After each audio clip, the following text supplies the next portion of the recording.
সমাজকে ঘাম ঝরাবো, প্রয়োজন হলে রক্ত দিব, তারপরে বিশ্বের কোন মুসলমান আক্রান্ত হইতে দেব না।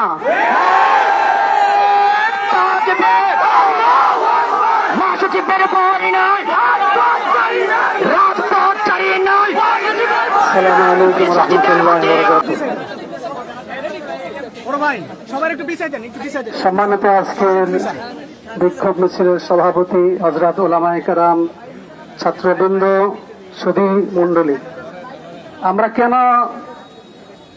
হাদিসের সবক, বুখারী শরীফের সবক, তাফসীরের সবক বাদ দিয়ে মাঠে আসলাম কেন? আমাদের কি স্বার্থ? বুখারী শরীফের হাদিস, আল্লাহ রাসূল ইরশাদ ফরমান, মাসালুল মুমিনিনা ফি তাওয়াদ্দুহিম ওয়া তারাহুমিহিম ওয়া তাআতুফিহিম কামাসালিল জাসাদিল ওয়াহিদ ইযা ইশতাকা মিনহু উযবুন তাদাআ লাহু সাইরুল জাসাদি বিল সাহরি ওয়াল হুম্মা। রাসূল করিম সাল্লাল্লাহু আলাইহি ওয়াসাল্লাম ইরশাদ করেন, সারা পৃথিবীর সমস্ত মুসলমান একটা শরীরের মতো, একটা বডি, একটা শরীরের কোনো এক অঙ্গ যদি ব্যতীত হয়, সমস্ত শরীর, সমস্ত অঙ্গ প্রত্যঙ্গ ব্যতীত হয়। অতএব পশ্চিমবঙ্গে আমাদের মুসলমানদেরকে হত্যা করা হচ্ছে, মহিলাদের, মুসলিম নারীদের ইজ্জত নষ্ট করা হচ্ছে, মসজিদগুলোতে অগ্নিসংযোগ করা হচ্ছে, মুসলমানদের বাড়ি ঘরে আগুন লাগানো হচ্ছে। অতএব আমরা তথা সারা বিশ্বের সমস্ত মুসলমান দায়িত্ব তার প্রতিবাদ জানানো, প্রয়োজন হলে তাদের বিরুদ্ধে আমরা জিহাদ ঘোষণা করব।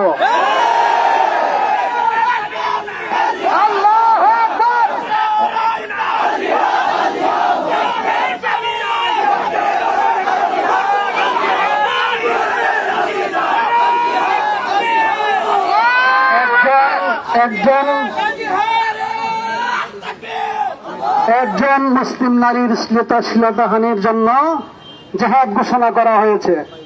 আমরা আমাদের চোখে আমরা সরাসরি দেখতে পারতেছি যে ভারতের মুসলিম নারীদের উপর আক্রমণ, নিরীহ মুসলমানদের উপর আক্রমণ, মসজিদে গিয়ে এই মুসল্লিদের উপর নামাজরত অবস্থায় আক্রমণ, এটা কোনোদিন বরদাস্ত করা যায় না।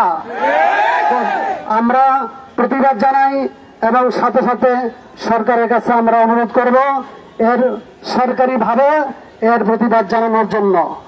এবং ভারত সরকার, মোদী সরকারকে বলতে চাই, এই দিন সেই দিন নয়, একদিন আসবে ইনশাআল্লাহ গোটা ইন্ডিয়াতে ইসলামের পতাকা উড্ডীন হবে ইনশাআল্লাহ।